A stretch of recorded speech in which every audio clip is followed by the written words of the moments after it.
Olá, nós estamos aqui com Ailton Bispo, que chegou à cidade de Orlando com 25 anos, e Élica Almeida, que chegou aqui na cidade de Orlando aos 11 anos de idade. Eles já estão bem enraizados, com a vida bem estruturada aqui em Orlando. E hoje nós estamos conversando sobre um tema muito importante, a questão do segundo casamento. Muitas vezes há dúvidas na mente das pessoas, como que fica, à luz da palavra de Deus, o segundo casamento. É possível ou não? Nós vamos estar aqui conversando sobre vários temas bem importantes nesta temática. E nós vamos começar aqui com a primeira pergunta para o casal. Quais foram os maiores desafios que vocês enfrentaram ao iniciar o segundo casamento e como superaram essas dificuldades? Obrigada pela oportunidade, né, da gente estar aqui. Eu acho que educar os filhos foi um grande desafio. O que você acha, amor? Com certeza, os filhos é o maior, né? Eu tenho 3 filhos, ela também tem 3 filhos, adolescente. Eu tenho uma filha de 7 anos, um menino de 6 e uma menina de 21 anos. Então, é um desafio muito grande. E os meus têm 25, um mais casado já tem até filho. Então eu tenho ainda a minha nora. E também tem os 17 de 18 anos, então já adulto, né? Então é desafiador. Então a gente acaba tendo que combinar. A gente conversa, olha, você está puxando muito o pé dele. Ou, não, você não está puxando o pé desse aqui ou daquele ali. Ah, não, está sendo muito duro. Uma coisa que também aconteceu foi os meninos muito mais novos acabam a gente tentando a tendência, né, de tratar como neto. Mimar muito, né, amor? Agradar muito. Porque um presente é o quê? $5, $2?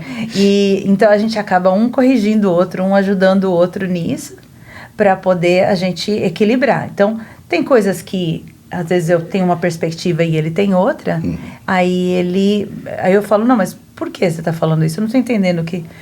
aí ele me explica, não, é por isso. Aí a visão talvez mais masculina da situação, né? A mãe quer mais acolher, a tendências, né? Mas nem sempre é assim. E aí ele me mostra, e vice-versa, né, amor? Com certeza. No segundo, né, a gente vem uma sombra, né, sobre a criação dos filhos. Então a gente vê ela cuidando dos nossos filhos. Então, demais, eu penso que tá errado, mas tá correto, né? E uma questão interessante aqui que a Élica colocou, o fato de ter idades bem diferenciadas, um com 25 anos e outros com menor idade. Então, às vezes, há uma tendência de querer tratar os mais novos até como os netos, né? Sim. E é interessante porque, como a Élica falou, a gente sempre mima um pouco mais os netos. Eu tenho 4 netos e eu sei, a gente termina dando algum mimo para eles por conta de um outro momento vivencial, né? Mas como é que vocês, assim... É difícil a gente, agora eu estou como mãe, agora eu estou como vó, né? Mas como que você consegue equilibrar, você puxa o freio de mão numa hora dessa, como é que vocês fazem esse detalhe, esse aspecto? Eu acho que nós dois, puxamos o freio de mão um do outro, né? Agora que eu me senti vó, né? Que o neném agora tá com 5 meses. E a Sara e o Miguel, que são os pequenos, eles têm 6 e 7 anos. Então, é pouco tempo aí de distância, né? Um do outro. Não é igual quando a gente tem filhos de 15, 18 anos e aí tem um neto. Então, acaba por, digamos, quando eu vejo que ele tá me manda demais, falo, amor, nós não somos avós. Me chama de vô. Amor, você não é vô, você é papai desses. E vice-versa, né? E com o neto a gente quer sempre mimar. Então eu fico assim, contando os dias e as horas pra poder ver o neném também, que tá em outra casa, e eu não posso curtir tanto e tal, mas realmente, eu acho que puxando a orelha do outro quando a gente tá, né, amor? Exagerando, porque claro, a gente tem muito amor para dar para esses pequenos, né? Uma coisa que eu queria ouvir de vocês, como é que vocês lidam com a questão da comparação entre o relacionamento anterior e o relacionamento atual? Eu acredito que por nós termos nos casado mais tarde, mais maduros, a gente acaba sendo bem grato um pelo outro. A comparação vem quando eu olho assim, nossa, como eu tô bem agora, como eu não passo estresse, como eu não tenho brigas, graças a Deus, eu fico muito feliz. Então, mas procuro focar, e a gente, né, nós temos defeitos, óbvio, então, mas a gente procura focar mais nas qualidades. Você tem alguma coisa de comparação que você... É aquilo, né, que a gente nunca deve levar as coisas ruins para o nosso primeiro casamento. Sempre coisa boa, entendeu? E ir aprendendo muito mais, né? E aí, sempre aprendendo, crescendo, entendeu? Sendo melhor. Então, digamos, se teve um momento que um falou que não deveria para o outro, ó, não foi legal isso, tal. Aí o outro já, não foi legal, vou repetir, não vou, né? Uma coisa que acontecia bastante no começo das nossas DRs, né? Era quando a gente ia começar a ter a DR e ele olhava para o celular. Aí ele olhava para o celular e eu parava de falar. Aí ele notou, né? Aí ele olhava pra mim, aí eu falava. Aí ele olhava pro celular, eu parava. Aí ele, não, pode falar. Eu falei assim, eu sei que eu posso falar, mas eu não vou falar, eu quero seus olhos. Aí ele, com raiva, né? Não queria muito, mas aprendeu. Por quê? Porque eu acho que talvez, não sei, se pra você era uma forma de você meio que acalmar ou desligar a cabeça, né? Fugir, né? Fugir daquilo ali que é estressante ter uma DR, né? Conversas difíceis é difícil ter. Mas não eram tão difíceis quanto no anterior, que eram com mais tensão, mais ataque, mais... A gente não tinha muita... A gente não tem isso, né? A gente não tem isso. A gente tem sentar, conversar o que a gente que erramos, entendeu? Vamos se resolver. E não tinha agressão. No outro tinha agressão de palavras. Então... A gente tem de superar essas tendências. Uma temática muito importante dentro de uma constituição mosaica, né, como se utilizam hoje o termo, quando você, Élica, tem os filhos do Ailton e Ailton tem os filhos da Élica, né? E agora vocês dois têm esse conjunto, né? Como é que vocês distribuem as funções numa hora que você é mãe, mas você precisa também abrir o espaço para o Ailton falar para um de seus filhos, não é bem assim, e vice-versa. E também a distribuição de responsabilidades dentro de casa, de tarefas domésticas. Como vocês lidam com isso? O Ailton tem memória melhor que a minha, sabe, pastor? Eu sou meio esquecida. Então, ele acaba por lembrar, essa semana a Bel não lavou a louça. Ou essa semana a Bidan não lavou ainda a louça. Aí ele demonstra que ele não está gostando disso, é injusto. Eu cuido, porque são 5 dias na semana, eu cuido, digamos, de 2. Ele cuida de uma, mas naturalmente, não é por nada marcado, a gente acaba fazendo naturalmente. E os meninos também é justo eles cuidarem pelo menos de uma louça na semana. E ele acaba sempre lembrando. Ontem mesmo ele lembrou, né, amor? Outro dia também, eu e o meu do meio estava, o de 18 anos, ele estava estressado, eu também, a gente estava tentando resolver um assunto, nós dois. Aí eu falei, amor, me ajuda aqui. Ele estava lá no sofá, ele não estava, né? Mas aí ele levantou e falou assim, eu acho que vocês têm que parar e se acalmar e depois vocês retomam. Aí a gente, é verdade. Vou daqui a pouquinho. O meu filho está aprendendo a fazer isso e me ajudou pra caramba. Eu me senti bem protegida. Porque naquela hora eu sei que talvez a gente podia talvez se exaltar, eu e ele, adolescente, né? Ter aquele momento de adultecer, né?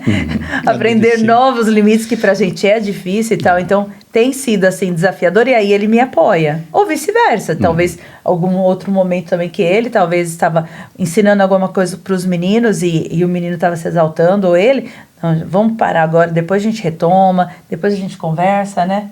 e tal. Alguns momentos ele mesmo abaixou a guarda, falou assim, não, vem aqui, meu filho, eu te amo, vamos se acalmar e tal. Isso você fez várias vezes, graças a Deus. Várias vezes eu fiz isso, porque eles me respeitam muito, né? Graças a Deus, porque é difícil.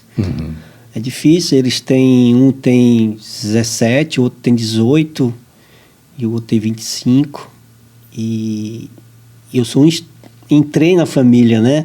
Então é meio assim, mas graças a Deus a gente caminha muito bem, conversando agora, tem muita conversa, com os pequenos também, que eu dou graças a Deus pela vida da Érica, que ela me ajuda muito pelos pequenos também, né? Se não fosse ela, né? Mas é porque dá muito, muito trabalho. Muito trabalho. Lição de casa, né? Ler historinha antes de dormir, orar, tá sempre junto, dar comidinha. Claro que o Ailton é um esposo, graças a Deus, mão na massa. De manhã cedo ele que faz a mamadeirinha, ele rápido, eu faço também às vezes, mas né, a maioria das vezes é ele. Então assim, ele é mão na massa, mas nós estamos ali um para apoiar o outro. Então, eu vendo a necessidade, eu procuro aparecer e vice-versa. A gente é bem companheiro, né? Isso que é bom na relacionamento. E se eu não estou sendo, eu queria acompanhamento, eu posso, ajuda dele, eu posso pedir ou vice-versa também. Às vezes a gente não está prestando atenção. E não é perfeito, né? Ninguém é perfeito. Nós estamos tentando construir um casamento perfeito com pessoas imperfeitas. Então, diferente, né? São quantas cabeças? Cada cabeça pensa diferente. Então a gente está ali. Infância diferente, pais completamente diferentes, né, amor? Que diferença a gente teve de cultura, vida, né? Isso, cresci cultura em São Paulo, muito diferente. No Nordeste. Né? Como é que vocês lidam com a comunicação? Porque eu sei que há duas áreas distintas. Uma é a comunicação entre vocês dois, tem a comunicação entre os filhos de vocês, e vocês ainda têm uma terceira via, que é unificar isso tudo com equilíbrio. Como que vocês trabalham esse processo da comunicação em família, em casa? Há alguma oportunidade assim que vocês têm, mesmo de maneira informal, alguma reunião com todo mundo, alguma coisa? Sim, a gente já teve algumas reuniões. Não, né? A gente precisa sempre ter essas reuniões, né? Mas para colocar os pingos nos is e a organização do lar, da família e da nossa meta, né? Eu aprendi com um autor americano, eu não lembro o nome dele, que a mulher, ela é responsável pelo método e o homem pelo alvo. Então, o homem está sempre apontando, esse é o alvo. Quando muda o alvo, é a hora que ele reclama. Já o método está sempre, não, esse não é o método nosso é esse. Então, eu sou aqui sempre, por exemplo, eu estava tendo uma conversa com, nesse caso, com a Bidan. E aí, eu falei, amor, vem aqui que ele quer falar um negócio com você. Fechamos a porta, os pequenos estavam na sala brincando, mas conversamos. Aí eu falei, amor, ele tem umas coisas que ele tá chateado. E aí eu falei com as minhas palavras, que são mais amenas, né? Aí ele conseguiu abrir um pouco, aí o Ailton respondeu, não. Isso daí é por isso, eu reagi por causa daquilo. Eu estava chateado com você por causa disso. Eu estava demonstrando a minha frustração e tal. Então, é bem interessante quando a gente... eu acho que eu trago mais esse pedido para você vir falar. Às vezes, você quer ficar mais na sua, né? Porque eu acho que o medo porque eu não tinha isso antes. Conversas.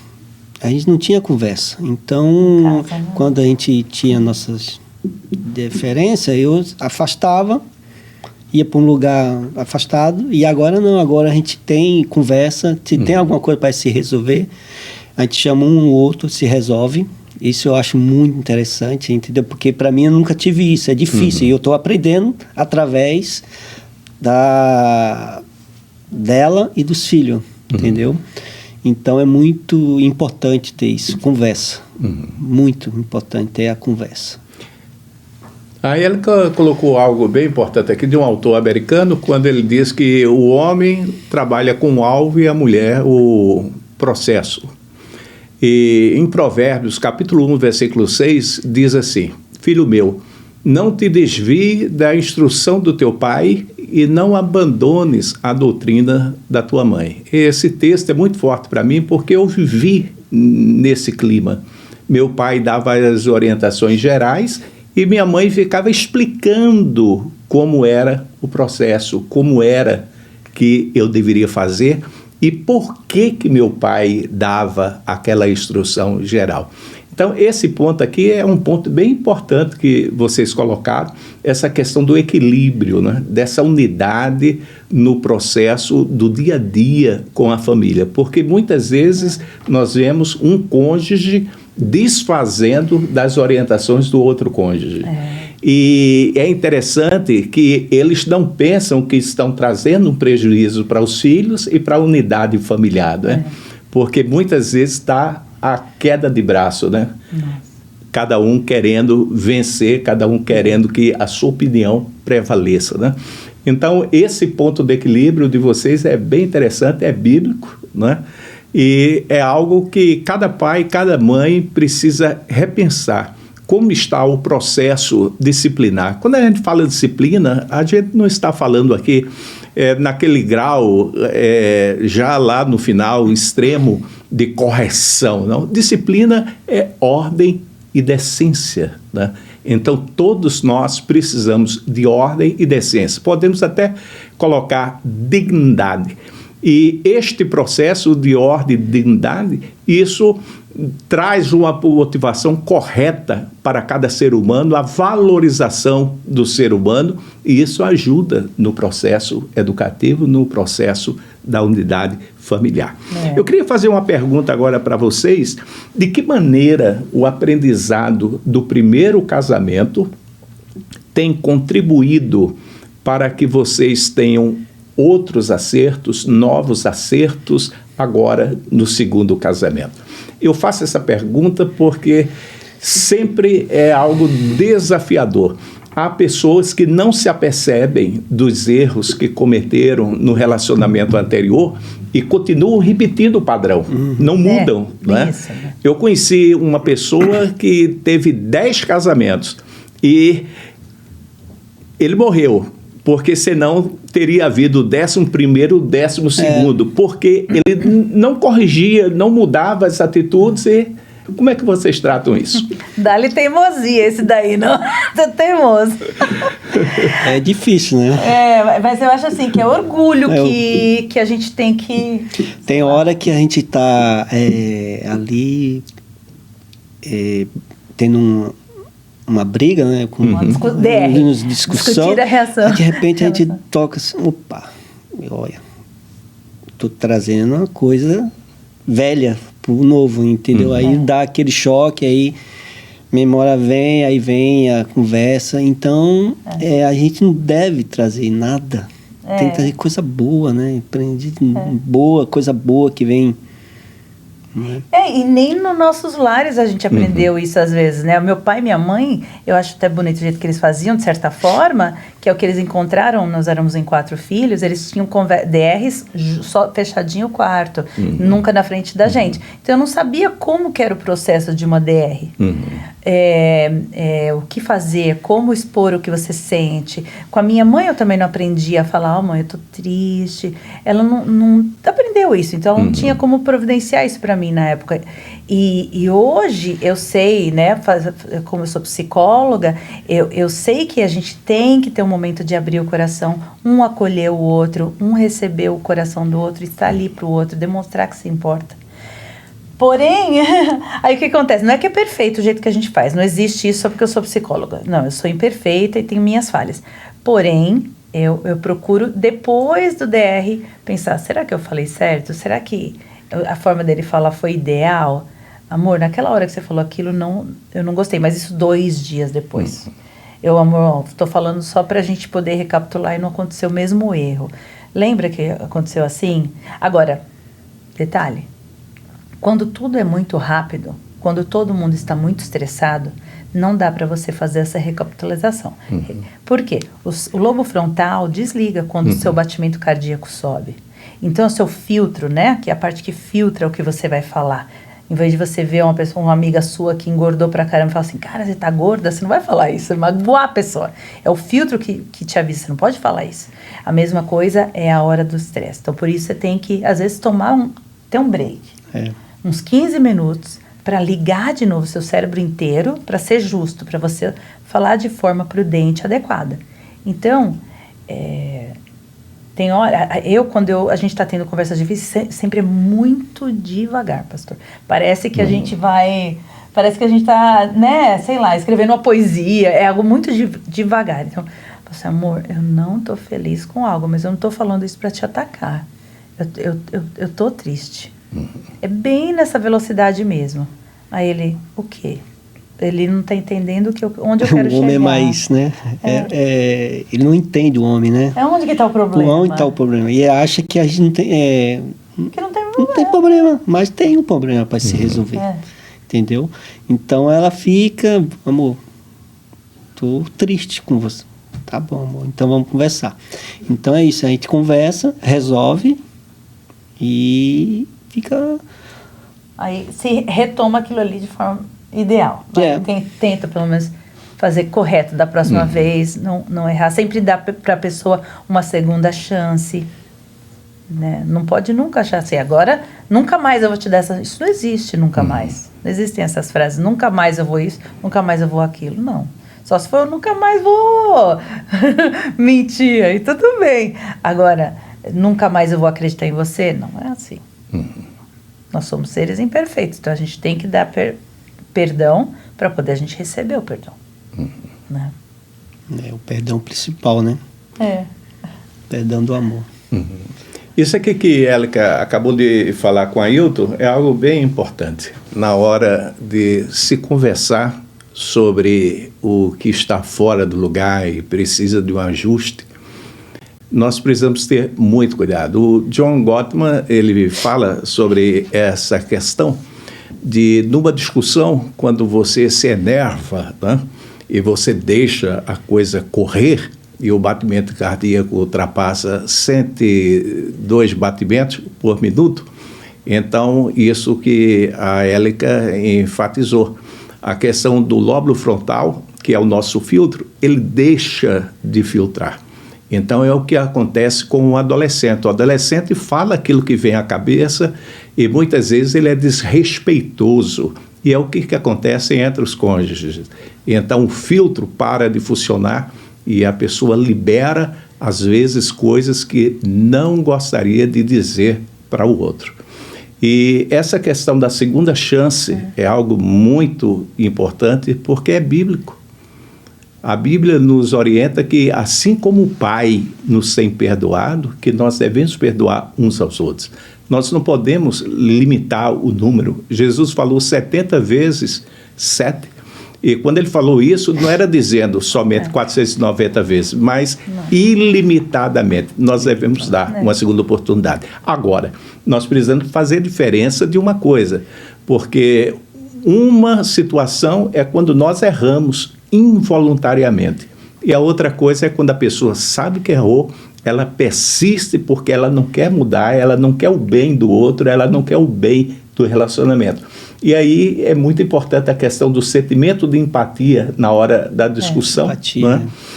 Se colocar no lugar do outro e entender o lado do outro, porque uma história ela tem 3 lados: o lado de um dos cônjuges, do outro cônjuge e o lado da realidade, o lado como realmente é aos olhos de Deus, né?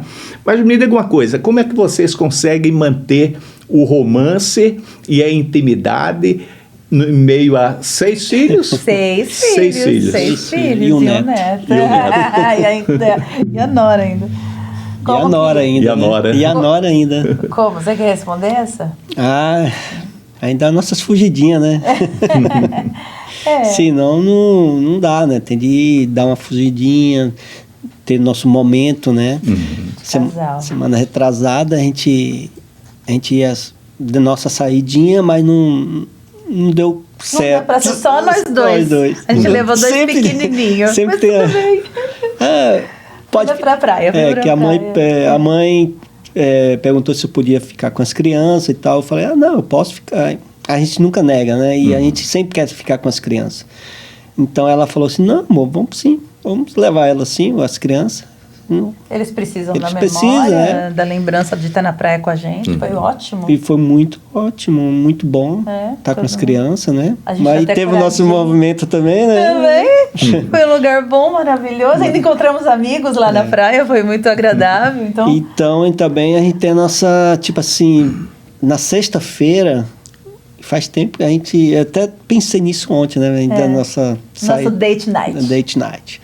Sair para jantar, para conversar sobre os nossos filhos, sobre nossa empresa, sobre a gente, principalmente a gente. Então, a gente faz muito isso também, que é muito bom. Muito saudável, né? A gente não faz a regra certinha, tem que ter toda semana, porque senão pode criar uma rotina. Nem digo uma rotina, até um ressentimento. Então, por exemplo, não faz a semana, ele não liga, ele não se importa. Não, a gente faz logo quando dá. Né? Quando a gente tem... E com os filhos também, né? Da igreja, a gente tem. Com os filhos também, né? E também com os filhos. Eles mesmos pedem. Meus filhos são muito de falar, mãe, eu quero só um tempo com você. Eu quero você com o Ailton. Eles são muito de falar quando eles querem o tempo comigo. Então, a gente procura ter tempo com todos eles esporadicamente. Desculpa. E sozinho, né? Eles não gostam de estar com os irmãos. Não, meu. Essa noite é só minha. Eles conseguem pedir só para eles. Aí tem vezes que todo mundo. Mas é bem agradável. Acho que a gente consegue equilibrar isso bem. Sim. É muito interessante a questão do date night, porque muitos casais se esquecem disso, né? Isso é verdade. De que o relacionamento precisa de manutenção.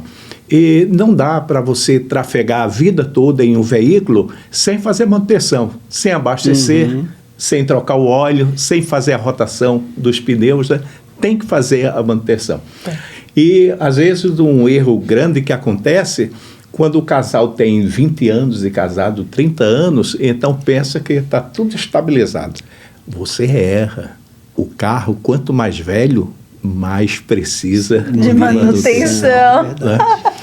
E esse tempo também é gostoso, tanto o tempo coletivo como o tempo individual. Né? Eu me lembro de minha filha caçula, Rebeca, hoje já é mãe de 2 filhos, e ela dizia, pai, você sabe que tem coisas que eu converso com minha mãe, há coisas que eu converso com você e há coisas que eu converso com vocês dois, né? Então, é muito importante o papel do pai, o papel da mãe e o papel dos pais, de ambos, né? E quero parabenizar a vocês, porque isso é uma decisão sábia, equilibrada e que promove, né, o bem-estar de todos na família. Mas me diga uma coisa, como é que vocês estão traçando, porque é uma teia ampla, a questão de planos, projetos, né, para a família toda, porque vocês têm 3 realidades. Uma família que o Ailton tinha, a outra que a Élica tinha, e agora essa terceira que vocês integraram, né? Como é estabelecer planos nessa complexidade? Eu acho que a gente mantém bem básico. Primeiro, servir a Deus, procurar todo mundo, colocar todo mundo alinhado próximo do Senhor, com intimidade com Deus, ou com um relacionamento íntimo e sincero com o Senhor. Primeiro, acho que regra, plano para todos eles é essa, sempre. Segunda regra que eu estava pensando assim, que a gente sempre tenta fazer é fazer com que todos eles entrem em direção para uma vida melhor, um futuro bom, um futuro estabelecido, né? Ele sempre pega no meu pé, que eu acolho demais os meninos, então aí eu tento, né, assim, então como eu posso fazer? Vamos conversar, como a gente, o que eu poderia estar fazendo para pegar no pé e eles, né? E a terceira regra que eu acho que a gente sempre tenta fazer é um tá bem com o outro, eu e ele estarmos bem. Sempre tá bem, né? Então se a gente tiver essas 3 regras, tudo vai... Né? Se a gente estiver caminhando nessa direção, sendo embaixadores do Rei, sendo embaixadores do céu, onde quer que nós estejamos, a forma da gente estar agindo, falando, se a gente estiver fazendo, cumprindo essas 3, eu acho que a gente não tem como errar. Independente do futuro, independente do que eles querem para o futuro deles, que são 6, vai ser diferente, cada um vai ter diferente, né? Cada um, a gente faz a nossa parte, né? A gente faz a nossa parte... faz eles ir para a igreja, né? Dá um empurrãozinho Dá um pra empurrãozinho, cá, pra cá. tem adolescente, não quero ir e tal, não tô com vontade, aquela não, coisa. Não, agora você vai porque depende da gente, a gente vai fazer a nossa parte, né? E depois... Vai chegar uma hora você vai decidir o que você entendeu? Mas a gente vai fazer a nossa parte. A obra, Deus está fazendo a obra. Tem momentos de rebeldia, né? Tem momentos de... os menores talvez chorando. Eu não quero ficar na salinha, no cultinho. Ou às vezes até não quero estudar, ou não quero... né? E estão indo. Todos eles estão encaminhando. Agora eu estou bem feliz com todos eles. Aliás, eu acho que todos eles, só tem um. É a minha maior felicidade quando um filho meu me liga e fala, pai, domingo eu vou na igreja com o senhor, com vocês. Aconteceu ontem, né? É maravilhoso isso. Muito bom a gente escutar isso. Entendeu? Porque isso é um fruto, né? Sim. Uma semente que foi plantada, como minha mãe me fazia ir para a igreja, eu não queria, mas eu fui forçado a ir para a igreja, mas isso foi muito bom para mim, que no futuro eu conhecia o que é certo e o que é errado. Então essa semente um dia brotou e eu estou aqui, né? No temor a Deus. E servindo ao Senhor. Servindo a Deus. Fruto. É para os outros, né? Então dá frutos mesmo. A gente vai para a célula, cuida de pessoas, aconselha pessoas, né? Faz o culto doméstico, né? Nós temos um assunto agora bem interessante. O cristão, quando ele se casa até que a morte separe. E ele não planeja interromper isso fora daquilo que a Bíblia estabelece. E a Bíblia mostra também que há uma exceção nessa regra que provoca o rompimento, que não é a morte. E a Bíblia é muito clara nisso aí. E muitas vezes a pessoa, quando ela tem que interromper um casamento pelo divórcio e vai para um segundo casamento, ela se sente um tanto desconfortável, mesmo estando indo pela motivação correta, em obediência aos princípios bíblicos. Mas passa sempre esse flash, esse sentimento assim, de culpa, esse sentimento de desconforto. Como que vocês transpuseram essa situação? E isso é algo que muitas pessoas enfrentam e a experiência de vocês, a experiência positiva, pode contribuir profundamente para ajudar outras pessoas. Essa é uma ótima pergunta. Uma pergunta difícil, né? Mas é real, né?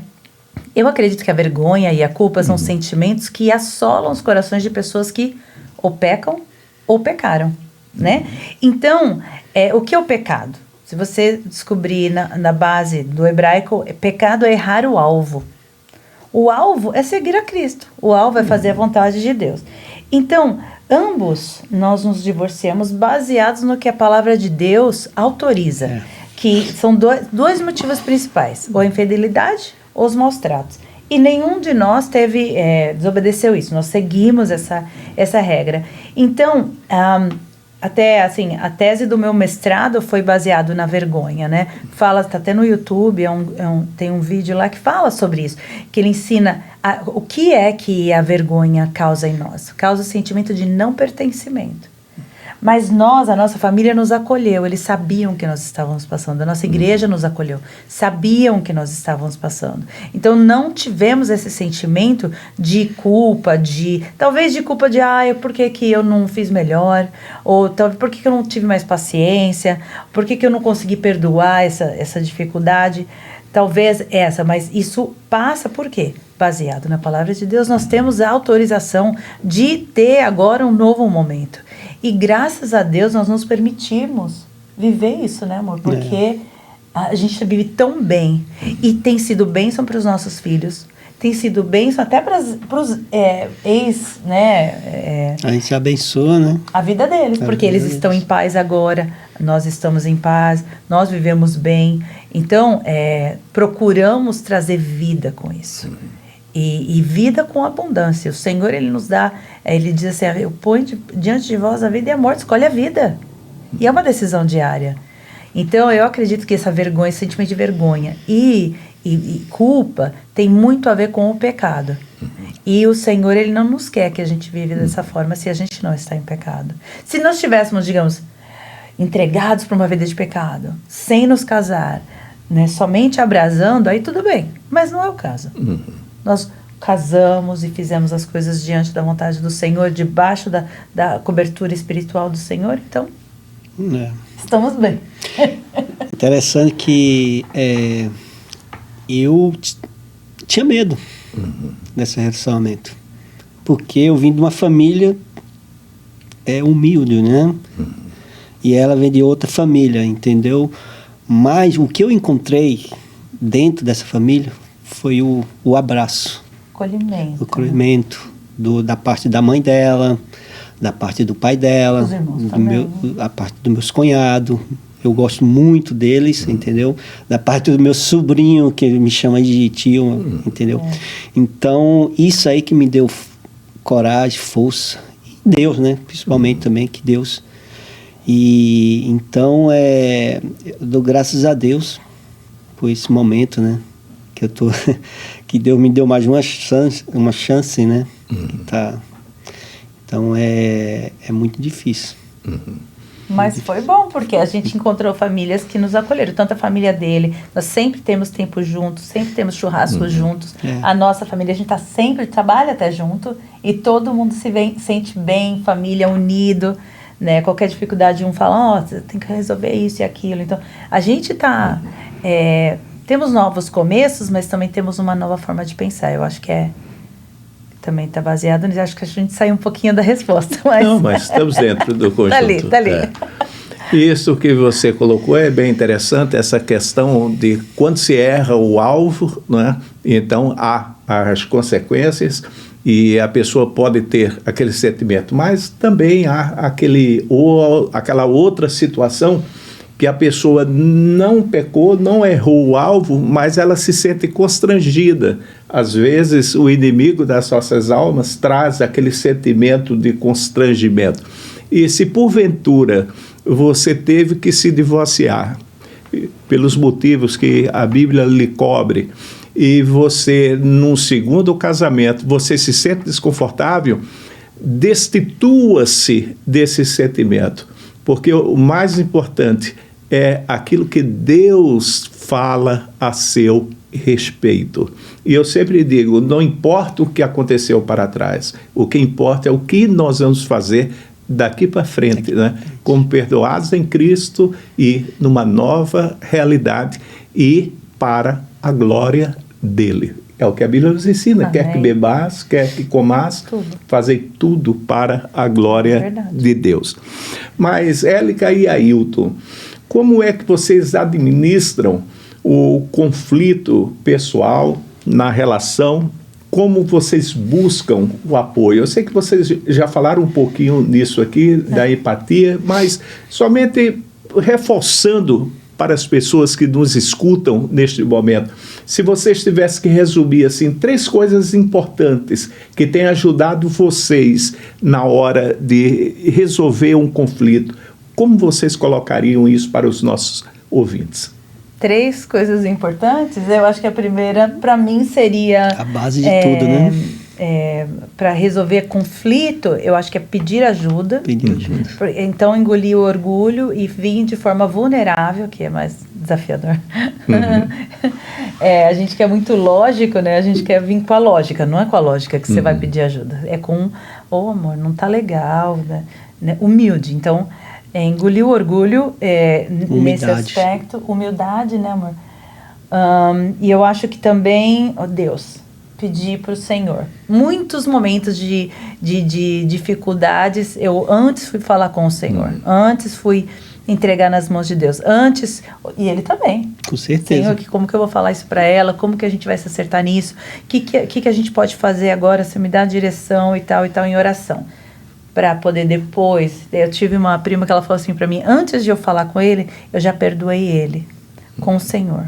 Eu vim aos pés do Senhor, perdoei, aí já vim falar com ele já perdoado, que daí tem menos, né? dificuldade, menos barreiras. Então, achei bem prudente da parte dela, achei bem interessante. Excelente lição, né? É. Uhum. Esse detalhe da relação, nunca um erra sozinho, né? Sempre há o erro de ambas as partes. Às vezes um mais, o outro menos.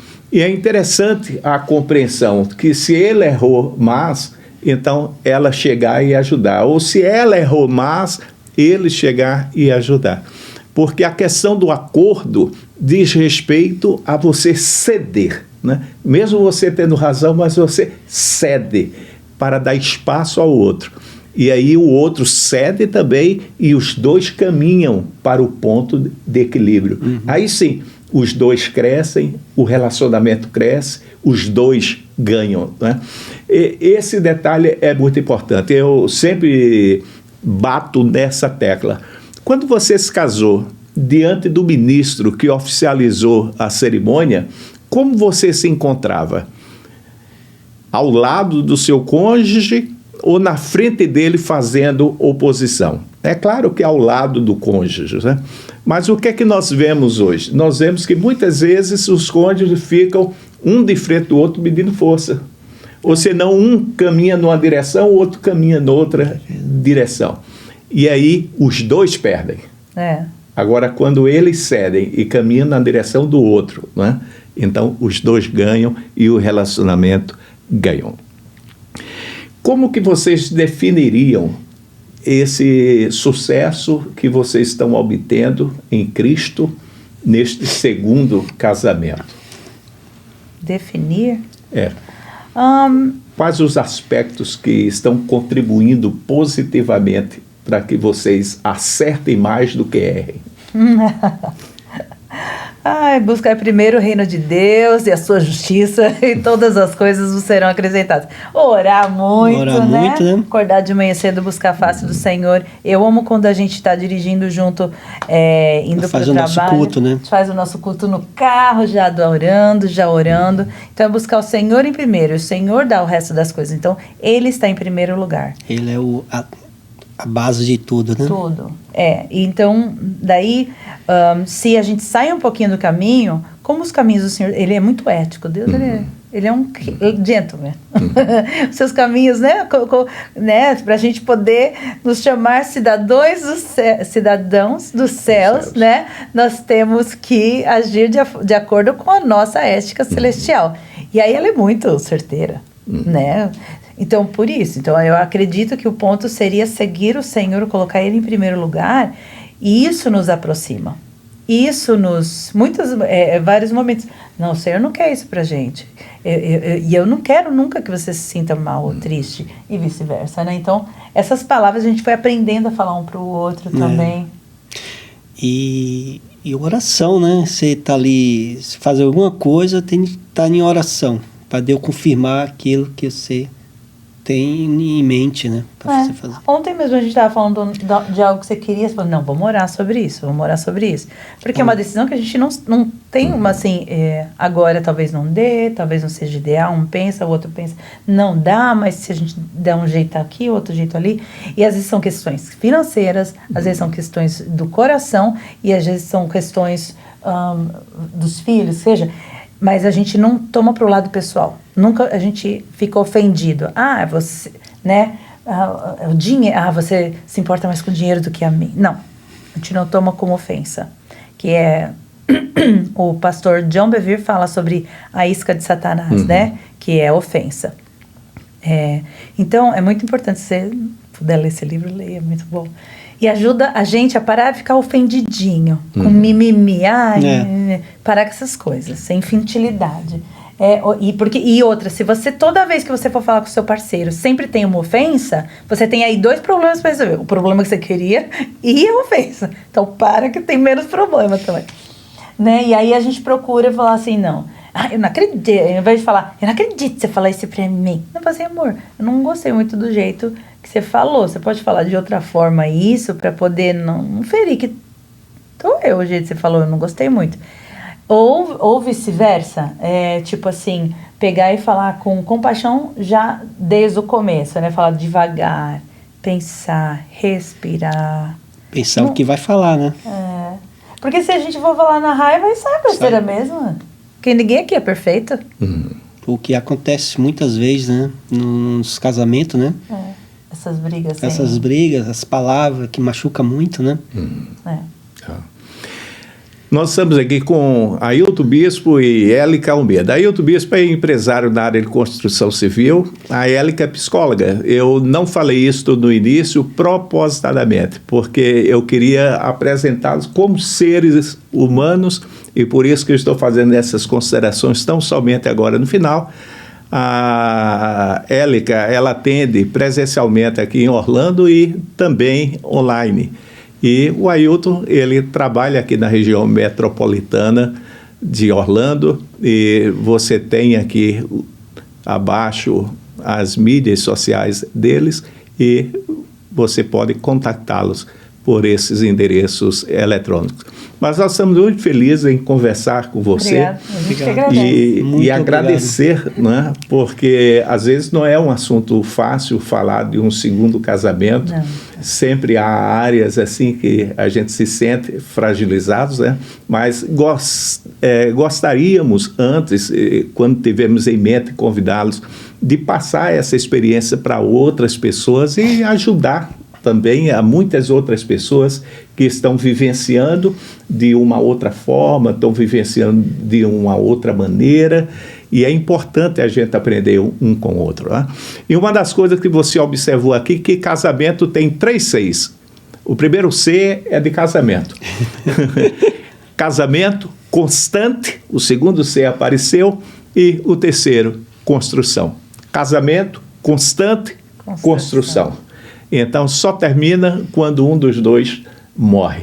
Né? É isso, é uma construção contínua que necessita de manutenção e necessita também de reformas. Né? É como a nossa certeza, casa, né? Manutenção e reforma, mudar para melhorar, nunca para piorar, para melhorar. Né? Sempre contando com a compreensão, a simpatia, o carinho, o amor, porque os dois formam uma só carne. É bíblico, né? Né?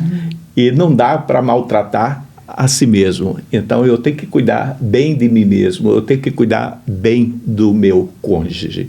Mas eu queria abrir espaço agora para as considerações finais e que pena que o tempo já acabou e essa conversa gostosa, essa conversa em que a gente consegue compartilhar um pouco das experiências e consegue dessa forma contribuir para que outras pessoas também possam estar refletindo e tendo o seu próprio aprendizado. Amém. Queria agradecer pela oportunidade. Para a gente é um grande prazer. A gente conhece o pastor há muitos, muitos anos. Então, a gente conhece o seu trabalho, a índole. Então, a gente fica grato de poder participar. E também agradecer a Deus, porque é Ele que nos une. Ele que guia, né? Nossos passos. Ele que nos guia, nos une e permitiu esse momento. Queria também te encorajar, se você está tendo dificuldades no segundo casamento, busque ao Senhor, ore, pede para o Senhor freio na língua, para poder você filtrar, né? Escreve antes, talvez, o que você quer falar, conversa com uma pessoa sábia, não qualquer pessoa, uma pessoa prudente, uma pessoa sábia, que tem o que te passar, que tem exemplo de vida, para poder te ajudar. Não, essa palavra não é legal. Né, houveram momentos que eu pedi ajuda para uma amiga, né, mesmo eu tendo a experiência que eu cuido de casais, eu também tenho, né, defeitos e erros. Então, se você quiser falar alguma coisa, amor, mas para mim eu fico grata de ter participado. Eu te agradeço aqui por esse momento, né? Tá sentindo nervoso, mas depois me sentir em casa. Muito obrigado, pastor Alberto, por tudo. Eu já conheço o senhor há muitos anos também, eu conheço o seu trabalho, entendeu? Desde a igreja, né, da PIB, né? Então é isso aí, pessoal. Conversa. Em primeiro lugar, conversa. Entendeu? Perdão. Amor. Então, obrigado. Muito obrigado você que nos assiste e continue conosco até a próxima oportunidade.